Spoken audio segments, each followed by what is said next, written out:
존경하는 국민 여러분, 그리고 선배 동료 의원 여러분, 국민의힘 비상대책위원장 김용태입니다.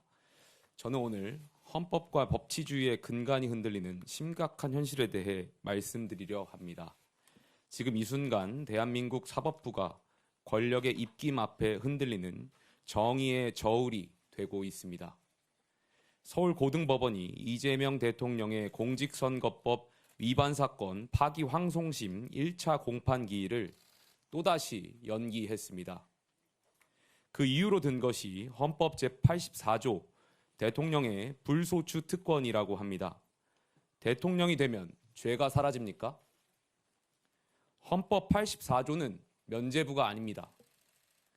그 조항은 대통령의 국정수행을 보장하기 위한 최소한의 장치이지 이미 기소된 형사사건의 재판까지 중단하라는 것이 아닙니다.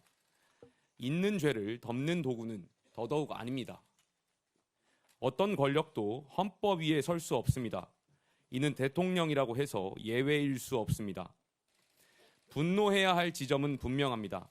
지난 5월 1일 대법원 전원합의체가 이 사건을 유죄 취지 파기환송했고 이에 따라 서울고법은 지난 15일 첫 공판을 열겠다고 밝혔습니다.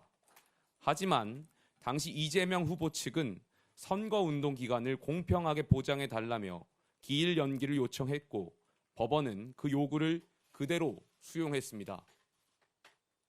이번에 또 미뤘으니 법원 스스로 통치 권력의 눈치를 보고 있다고 자인한 것이나 다름없습니다. 물론 우리는 알고 있습니다. 대통령의 직무가 헌법상 보호를 받는다는 점을 말입니다. 하지만 오늘 서울고법의 판단은 한마디로 사법의 유예입니다.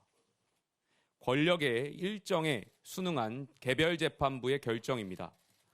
헌법 제84조 해석을 둘러싼 논쟁이 엇갈리는 만큼 최종 시민, 대법원의 최종 결론을 구할 필요가 있습니다. 더 심각한 것은 민주당의 태도입니다. 개별재판부 판단에 맡기면 곤란하다면서 형사소송법 개정을 추진하겠다고 합니다. 대통령이 됐으니 아예 재판을 하지 못하게 막겠다는 것입니다. 이쯤 되면 사법부를 헌법이 부여한 독립기관으로서가 아니라 정치 권력의 하명기관쯤으로 여기는 것입니다. 존경하는 국민 여러분, 법 앞에 모든 국민이 평등하다는 헌법 정신이 무너지고 있습니다. 이재명 대통령은 유권자를 기만한 혐의로 대법원에서 유죄 취지 판결을 받았습니다. 그런데 대통령이 됐다는 이유 하나로 이 사건을 심리하지 않는다면 그게 과연 사법 정의에 맞습니까? 죄 있는 권력자는 법망을 피해도 괜찮다는 뜻입니까? 우리는 지금 대통령이 된 순간 죄가 정지되는 제왕적 불소추 특권 국가로 가는 길목에 서 있습니다. 국민의힘은 침묵하지 않겠습니다. 사법부가 눈을 감는다면 우리가 국민을 대신해 부당함을 고발하겠습니다. 정의의 이름으로 맞서겠습니다. 이 자리에 함께 하신 의원 여러분들과 함께 헌법 질서를 지키기 위한 입법적, 정치적 대응에 나서겠습니다. 아울러 법원에도 촉구합니다. 더 이상 권력의 눈치를 보지 말고 정의의 눈을 바로 뜨십시오. 그렇지 않으면 이 나라는 헌법 위에 권력이 군림하고 법치 대신 눈치가 지배하는 위헌공화국이 될 것입니다. 존경하는 선배 동료 의원 여러분, 저는 어제 당 개혁 방안을 발표했습니다.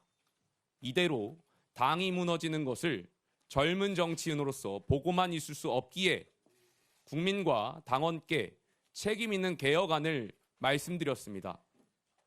어제 개혁안에 대해 다양한 의견이 있고 심지어는 제 개인 신상에 대한 비난이 있다는 것도 잘 알고 있습니다.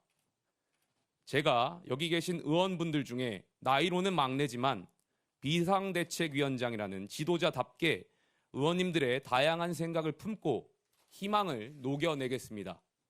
오늘 의총에서 건설적인 논의가 이루어지길 기대합니다.